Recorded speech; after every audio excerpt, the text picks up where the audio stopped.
अस्सलाम वालेकुम नाज़रीन, आप देख रहे हैं प्रोग्राम न्यू एट 5 और मैं हूं आपके साथ मिशेल बुखारी। नाज़रीन, आज के प्रोग्राम में हम बात करेंगे उस मामले के ऊपर जो एक बार फिर बहुत ज़्यादा जिसके बारे में बात हो रही है और JIT की जो इन्वेस्टिगेशंस हैं उसके हवाले से जिस किस्म के खदशात का इजहार किया जा रहा है, जिस किस्म के तहफ़्फ़ुज़ात का इजहार किया जा रहा है, न सिर्फ JIT की तरफ से बल्कि जो दीगर जिन लोगों ने इल्ज़ामात लगाए हैं, जो पोलिटिकल पार्टीज़ हैं ख़ास तौर पे उनकी तरफ से भी इसके ऊपर बहुत ज़्यादा जो है एक बार फिर शोर मचाया जा रहा है। और आपने देखा कि SCCP के ऊपर जो इल्ज़ामात लगाए गए JIT की तरफ से वो साबित हो गए FIA में कि जो रिकॉर्ड टेम्परिंग की गई है, ये सारे के सारे जो मामलात हैं ये किस तरफ लेके जा रहे हैं इस केस को, और पनामा का जो ये हंगामा है क्या ये रुकने वाला है, क्या कोई बहुत बड़ा फैसला आ सकता है, क्या इस वक्त हुकूमत शरीफ फैमिली जो है वो बहुत ज़्यादा मुश्किलात का शिकार है। तमाम सवालात हम उठाएंगे आज के प्रोग्राम में।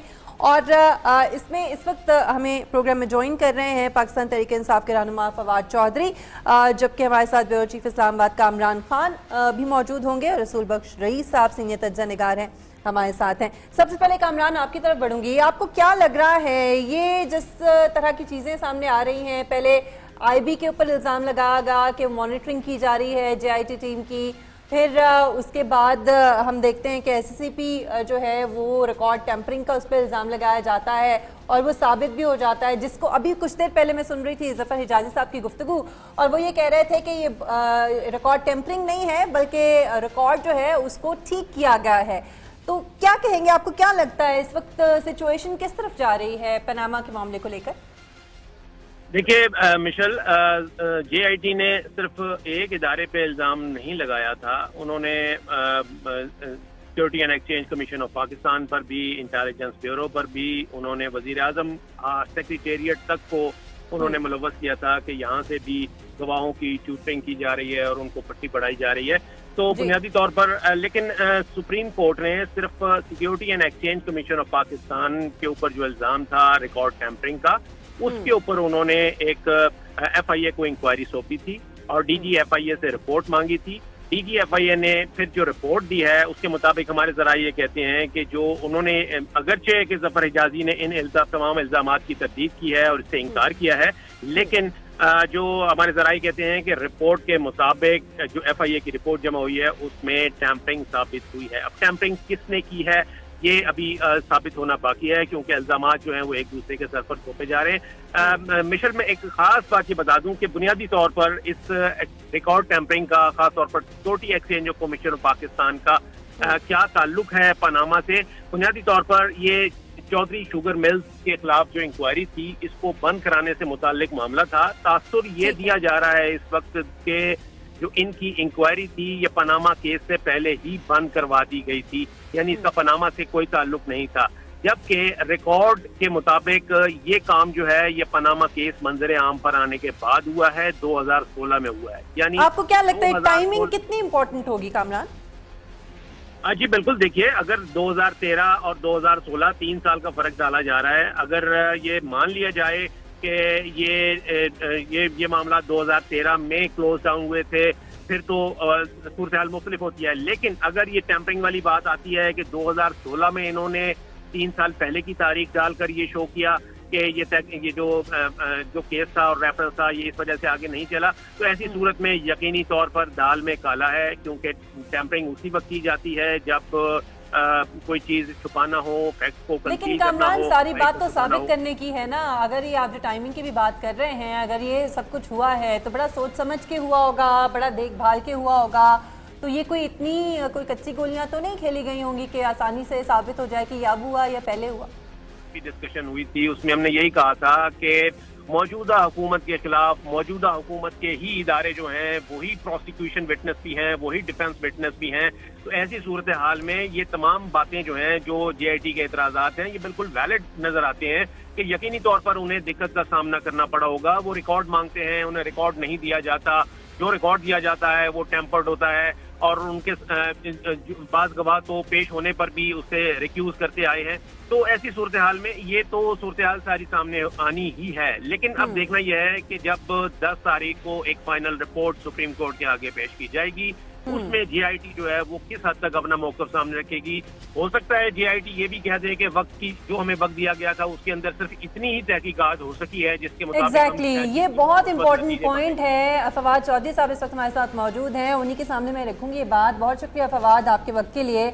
अगर हुकूमत की तरफ से रुकावटें खड़ी की जा रही हैं, जो शुरू से ही बातें की जा रही थी कि इदारे क्या इन्वेस्टिगेट करेंगे और ये वही इदारे हैं जो ज़ाहिर है जिनके ऊपर इन्फ्लुएंस है गवर्नमेंट का, और अब अगर ऐसा हो रहा है और वो साबित भी हो रही हैं चीज़ें और ये डिलेइंग टैक्टिक्स हैं, तो आपको लगता है कि ये कोई लॉजिकल कंक्लूजन जो है उसके रास्ते में रोड़े अटकाए जा रहे हैं और फिर JIT ये कह सकती है कि हमारे पास तो वक्त नहीं था, हमें फैसिलिटेट नहीं किया गया, तो फैसले के ऊपर असरअंदाज हो सकती हैं ये तमाम चीज़ें? फवाद, अच्छा, पहली बात तो ये है कि आखिरी से शुरू कर लेते हैं। जो आप ये कह रहे हैं कि मजीद वक्त का या इसमें मजीद को डिले का इम्कान है, तो वो इम्कान नहीं है। उसकी वजह यह है कि सुप्रीम कोर्ट ये वाज़ेह कर चुकी है JIT के ऊपर कि इसमें 1 घंटा भी मजीद नहीं किया जाएगा। और आखिरी जो पेशी हुई है, आखिरी जो इसमें 15वारे की, तीसरे 15वारे की जो रिपोर्ट JIT ने पेश की, उसके बाद JIT ने भी ये बता दिया था सुप्रीम कोर्ट को कि रिपोर्ट मुकम्मल हो चुकी है और 15-10 तारीख से पहले वो सबमिट कर देंगे। लिहाजा एक्सटेंशन ऑफ टाइम का या कोई चांस नहीं, ठीक है, का तो कोई सवाल नहीं है क्योंकि ये सवाल तय हो चुका है। ठीक हो गया। दूसरी आगे बात आ गई कि जो इदारे ताउन नहीं कर रहे। देखिए, आइन के आर्टिकल 190 के तहत तमाम इदारे के पाबंद हैं सुप्रीम कोर्ट की मुआवनत करने के, उनके अहकामात की अमल दरामद। और अगर कोई इदारा जो है वो सुप्रीम कोर्ट के अहकामात की अमल दरामद में रुकावट बनता है तो उसके खिलाफ क्रिमिनल कार्रवाई भी हो सकती है और आईनी कार्रवाई भी हो सकती है।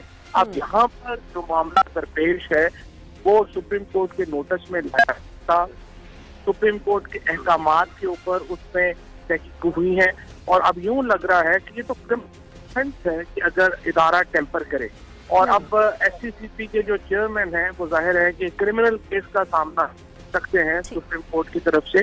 10 तारीख को जब ये रिपोर्ट सामने आएगी सुप्रीम कोर्ट के सामने, तो सुप्रीम कोर्ट के सामने अब फिर 2 इसमें ऑप्शंस होंगी, या तो वो उसके खिलाफ इदारा जाती तहकीकात का हुक्म दे दे और कार्रवाई का हुक्म दे दे, या क्रिमिनल प्रोसीडिंग्स का हुक्म दे दे।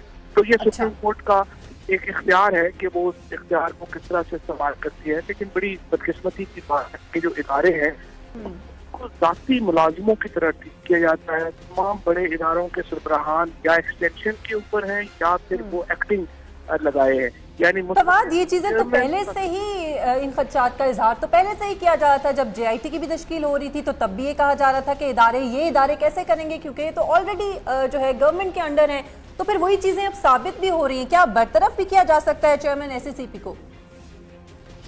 बिल्कुल बिल्कुल, बरतरफ तो खैर एक इदारा जाती तहकीकात गिरफ्तार भी किया जा सकता है, जिस तरह की उन्होंने टेम्परिंग की है। और उसके बाद जो उन्होंने बयान जारी किया है उससे भी ज्यादा हैरान कुन है।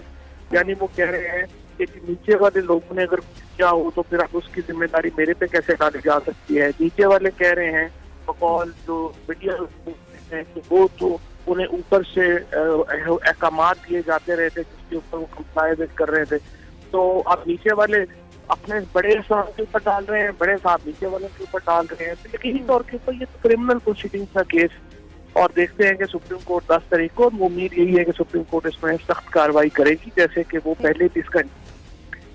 ठीक है, अच्छा फवाद, कंक्लूजन तो आपने कहा कि उसका तो कोई सवाल ही नहीं पैदा होता कि वो ना आए, वो हर हाल में जो इसका नतीजा है वो आना है। लेकिन आपको लगता है कि जिस तरह से जो कुछ किया जा रहा है, कंफ्यूज किया जा रहा है सारे मामले को या इसको कॉम्प्लिकेट करने की कोशिश की जा रही है, आपको लगता है कि लॉजिकल कंक्लूजन जो है उस तक JIT पहुंच सकती है? क्या ये वक्त काफ़ी था उसके लिए?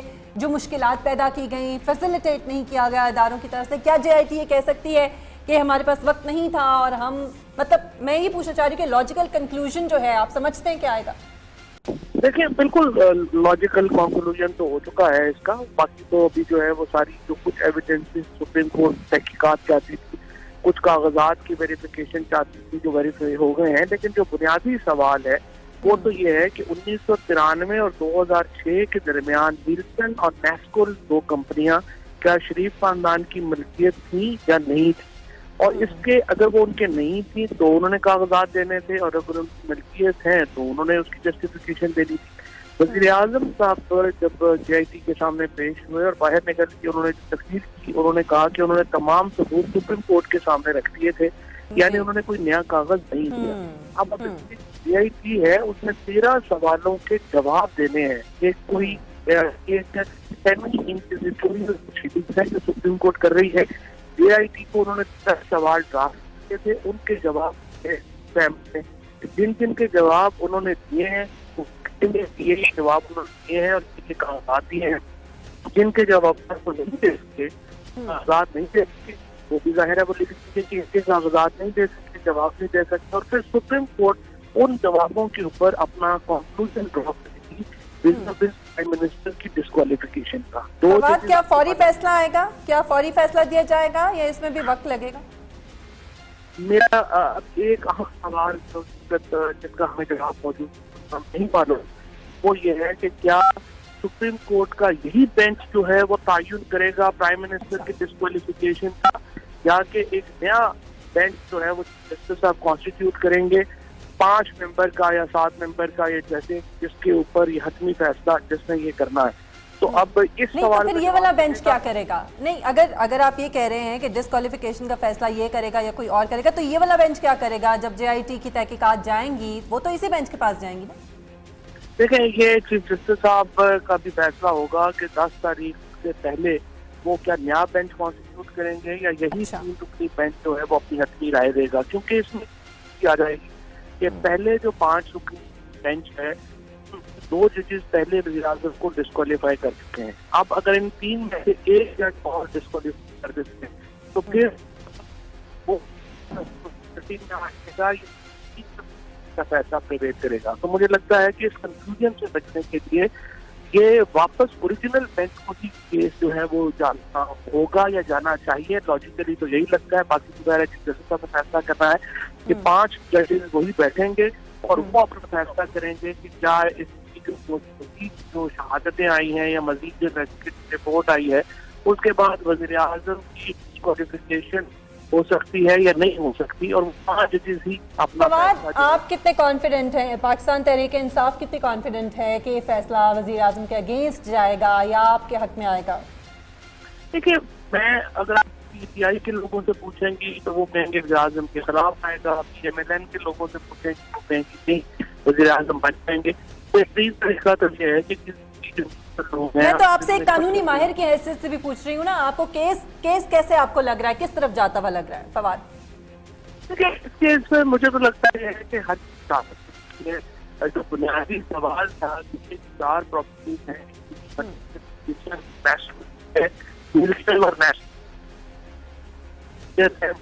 और बेटी मरियम नवाज शरीफ और हुसैन नवाज की बट किए थे, ये है इसको बहुत मुश्किल नजर आता है। और पाकिस्तान में लोगों को भी यकीन ही है कि वज़ीर आज़म इस केस में पकड़े गए हैं, तमाम एविडेंसेस भी मौजूद है, लिहाजा फैसला लॉजिकली तो यही लगता है कि वज़ीर आज़म इस मामले से क्लियर नहीं हो सकेंगे, डिस्क्वालीफाई होंगे।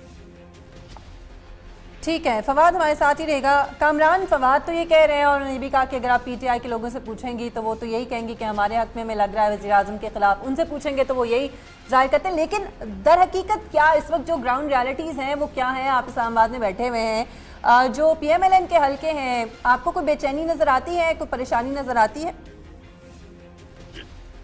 मिशल, आपने जो अभी उनसे सवाल पूछा था फवाद चौधरी साहब से और उन्होंने जवाब भी दिया, ये वाला सवाल जो है कि ये रिपोर्ट कौन से बेंच के सामने रखी जाएगी, बेसिकली मैं समझता हूँ कि अगर ये जो जिस 5 रुकनी बेंच ने, जिनमें से 2 ने वज़ीर आज़म को डिस्क्वालीफाई किया और जिन्होंने JIT बनाई, ये जो JIT बनी है ये उन्हीं 5 जजों के दस्तखत से बनी है। उन्होंने ये कहा था कि एक JIT बननी चाहिए।